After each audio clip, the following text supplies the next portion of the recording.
नमस्कार, मैं अमिता शेष और कथा किरीट में आप सबका बहुत बहुत स्वागत है। प्रस्तुत है आज की कहानी काबुली वाला, जिसे लिखा है रवींद्रनाथ टैगोर जी ने। काबुली वाला 1892 में टैगोर की साधना अवधि के दौरान रवींद्रनाथ टैगोर द्वारा लिखी गई एक बंगाली लघु कहानी है। कहानी एक फल विक्रेता के बारे में है जो अफ़गानिस्तान के काबुल से एक पश्तून है, जो कलकत्ता का दौरा करता है। भारत में हर साल सूखे मेवे बेचता है। 5 बरस की लड़की मिनी से पिता पुत्री सा नाता बन गया था। इस कहानी पर फिल्म काबुली वाला भी बनी, जिसका अनमोल गीत है, ऐ मेरे प्यारे वतन, ऐ मेरे बिछड़े चमन, तुझ पे दिल कुर्बान। तो प्रस्तुत है आज की कहानी काबुली वाला। मेरी 5 बरस की लड़की मिनी से घड़ी भर भी बोले बिना नहीं रहा जाता। एक दिन वह सवेरे सवेरे ही बोली, बाबूजी, रामदयाल दरबान है ना, वह काक को कौवा कहता है। वह कुछ जानता नहीं ना बाबूजी। मेरे कुछ कहने से पहले ही उसने दूसरी बात छेड़ दी। देखो बाबूजी, भोला कहता है आकाश में हाथी सूंड से पानी फेंकता है, इसी से वर्षा होती है। अच्छा बाबूजी, भोला झूठ बोलता है ना? और फिर वह खेल में लग गई। मेरा घर सड़क के किनारे है। एक दिन मिनी मेरे कमरे में खेल रही थी। अचानक वह खेल छोड़कर खिड़की के पास दौड़ गई और बड़े जोर से चिल्लाने लगी, काबुली वाले, ओ काबुली वाले। कंधे पर मेवों की झोली लटकाए, हाथ में अंगूर की पिटारी लिए वह लंबा सा काबुली धीमी चाल से सड़क पर जा रहा था। जैसे ही वह मकान की ओर आने लगा, मिनी जान लेकर भीतर भाग गई। उसे डर लगा कि कहीं वह उसे पकड़ न ले जाए। उसके मन में यह बात बैठ गई थी कि काबुली वाले की झोली के अंदर तलाश करने पर उस जैसे 2-4 बच्चे मिल सकते हैं। काबुली ने मुस्कुराते हुए मुझे सलाम किया। मैंने उससे कुछ सौदा खरीदा। फिर वह बोला, बाबू साहब, आपकी लड़की कहाँ गई? मैंने मिनी के मन से डर को दूर करने के लिए उसे बुलवा लिया। काबुली झोली से किशमिश और बादाम निकालकर मिनी को देना चाह रहा था, पर उसने कुछ न लिया। डर कर वह मेरे घुटनों से चिपट गई। काबुली से उसका पहला परिचय इस तरह हुआ। कुछ दिन बाद किसी जरूरी काम से मैं बाहर जा रहा था। देखा कि मिनी काबुली से खूब बातें कर रही है और काबुली मुस्कुराता हुआ सुन रहा है। मिनी की झोली बादाम किशमिश से भरी हुई थी। मैंने काबुली को ठन्नी देते हुए कहा, इसे यह सब क्यों दे दिया? अब मत देना। फिर मैं बाहर चला गया। कुछ देर तक काबुली मिनी से बातें करता रहा। जाते समय वह अठन्नी मिनी की झोली में डालता गया।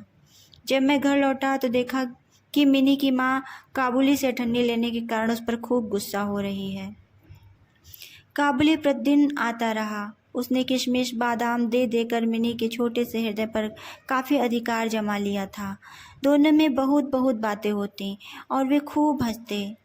रहमत काबुली को देखते ही मेरी लड़की हंसती हुई पूछती, काबुली वाले, ओ काबुली वाले, तुम्हारी झोली में क्या है? रहमत हंसता हुआ कहता, हाथी। फिर वह मिनी से कहता, तुम ससुराल कब जाओगी? इस पर वह उल्टे रहमत से पूछती, तुम ससुराल कब जाओगे? रहमत अपना मोटा घूंसा तान कर कहता, हम ससुर को मारेगा। इस पर मिनी खूब हंसती। हर साल सर्दियों के अंत में काबुली अपने देश चला जाता। जाने से पहले वह सब लोगों से पैसा वसूल करने में लगा रहता। उसे घर घर घूमना पड़ता, मगर फिर भी प्रतिदिन वह मिनी से एक बार मिलने जरूर जाता। एक दिन सवेरे मैं अपने कमरे में बैठा कुछ काम कर रहा था। ठीक उसी समय सड़क पर बड़े जोर का शोर सुनाई दिया। एक दिन सवेरे मैं अपने कमरे में बैठा कुछ काम कर रहा था। ठीक उसी समय सड़क पर बड़े जोर का शोर सुनाई दिया। देखा तो अपने उस रहमत को 2 सिपाही बांधे लिए जा रहे हैं। रहमत के कुर्ते पर खून के दाग हैं और सिपाही के हाथ में खून से सना हुआ छुरा। कुछ सिपाही से और कुछ रहमत के मुंह से सुना कि हमारे पड़ोस में रहने वाले एक आदमी ने रहमत से एक चादर खरीदी थी।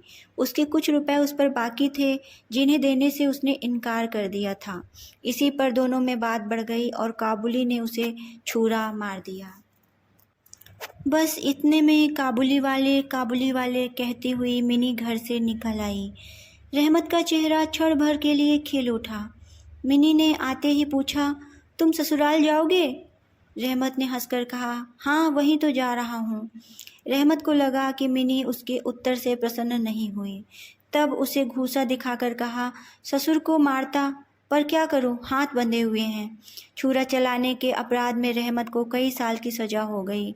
काबुली का ख्याल धीरे धीरे मेरे मन से बिल्कुल उतर गया और मिनी भी उसे भूल गई। कई साल बीत गए। आज मेरी मिनी का विवाह है। लोग आ जा रहे हैं। मैं अपने कमरे में बैठा हुआ खर्च का हिसाब लिख रहा था।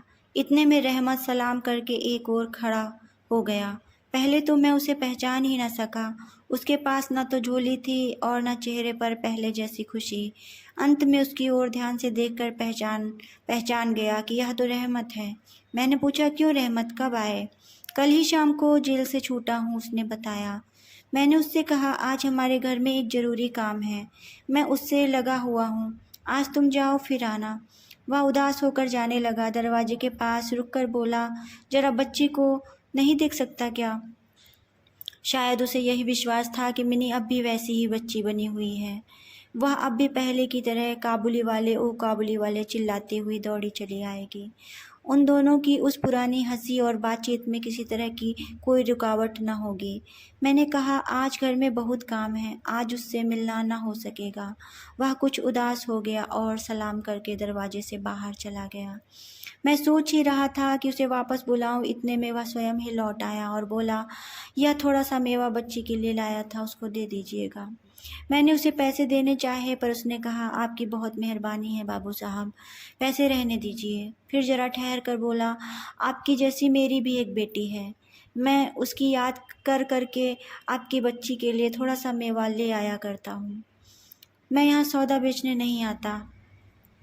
उसने अपने कुर्ते की जेब में हाथ डालकर एक मैला कुचैला मुड़ा हुआ कागज का टुकड़ा निकाला और बड़े जतन से उसकी चारों तह खोलकर दोनों हाथों से उसे फैलाकर मेरी मेज पर रख दिया। देखा कि कागज के उस टुकड़े पर एक नन्हे से हाथ के छोटे से पंजे की छाप है। हाथ में थोड़ी सी कालिख लगाकर कागज पर उसी की छाप ले ली गई थी। अपनी बेटी की इस याद को छाती से लगाकर रहमत हर साल कलकत्ते के गली कूचों में सौदा बेचने के लिए आता है। देखकर मेरी आंखें भर आईं। सब कुछ भूलकर मैंने उसी समय मिनी को बाहर बुलाया। विवाह की पूरी पोशाक और गहने पहने मिनी शर्म से सिकुड़ी मेरे पास आकर खड़ी हो गई। उसे देखकर रहमत काबुली पहले तो सकपका गया, उससे पहले जैसी बातचीत न करते बना। बाद में वह हंसते हुए बोला, लल्ली सास के घर जा रही है क्या? मिनी अब सास का अर्थ समझने लगी थी। मारे शर्म के उसका मुंह लाल हो उठा। मिनी के चले जाने पर एक गहरी सांस भरकर रहमत जमीन पर बैठ गया। उसकी समझ में यह बात एकाएक स्पष्ट हो उठी कि उसकी बेटी भी इतने दिनों में बड़ी हो गई होगी। इन 8 वर्षों में उसका क्या हुआ होगा कौन जाने।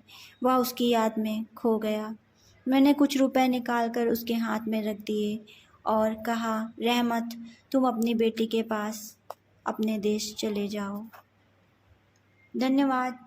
नमस्कार, मैं अमिता आशीष और आप सुन रहे थे कहानी काबुली वाला, जिसे लिखा था रविंद्रनाथ टैगोर जी ने।